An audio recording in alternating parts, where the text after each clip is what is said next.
Alright guys, I'm doing a 2023 Mack MD. This is the one that has the pizza box on the top, but there's no cables up here. I took it up so you can see that there's no power cables up here.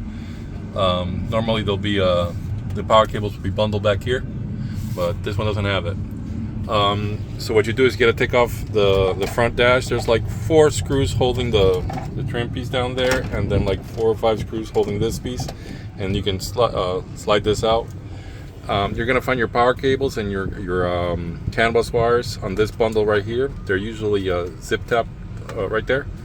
So for this Mac, you're gonna tap into your ground and your power right here for your adapter plug, and then you're going to use your CAN bus with your terminator resistor. It's also coming out, like I said, out of that loom coming out. Real easy. That's it. I'm about to mount my tracker. That's it.